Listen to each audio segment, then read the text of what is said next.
One of the things I love most about being in the Digital Goja showroom is all the gear I get my hands on. And last week, Nikon sent us their new Nikkor Z 85mm f1.8 S lens, and I have to say I was really impressed with its performance.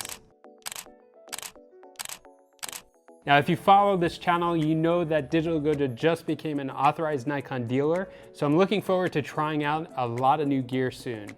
This 85mm is the first up, and I got to take it out for a spin around Miami last weekend.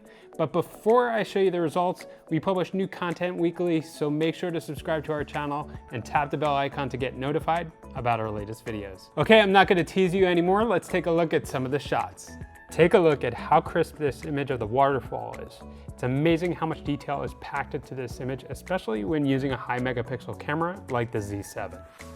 For this image of the grasshopper, I was able to get rid of the plants in the background shooting at f1.8, allowing me to draw attention directly to the grasshopper, and the same for the image of this flower. I have to say, I was also really impressed with how well this lens performed when shooting video. I mean, take a look at how crisp this 4K footage of the squirrel is. You can see all the fine details, even the ant stuck in its whiskers. I really enjoyed shooting in 4K, as you can see in this shot of the grasshopper, and the color rendition is really nice and the bokeh is buttery smooth. The AF is super quick and nearly silent with minimal focus breathing. This lens stayed locked onto me even with a lot of things going on around me, and the edge-to-edge sharpness handled really well.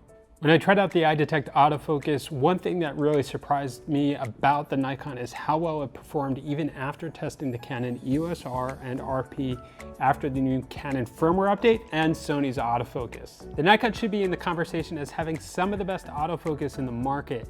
Now, everybody talks about the autofocus on Canons and Sonys, but I can tell you Nikon is doing something right. There's no autofocus lag. The iDetect was locked in at a similar range of about a 12 to 15 foot distance, similar to Canon and Sony cameras. The only difference being is that it's only available in the stills mode with the Nikon camera.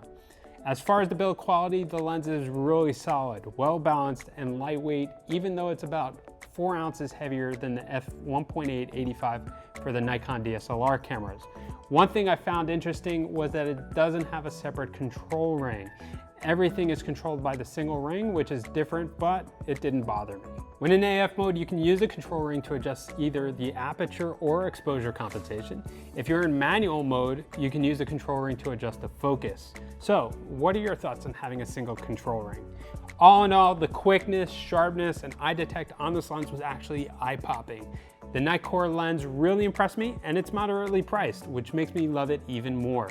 If you like this video, remember, hit the thumbs up button below, subscribe to our channel, and tap the bell icon. And if you're in Miami, stop in the store and say hello. Thanks for watching, and we'll see you in the next video.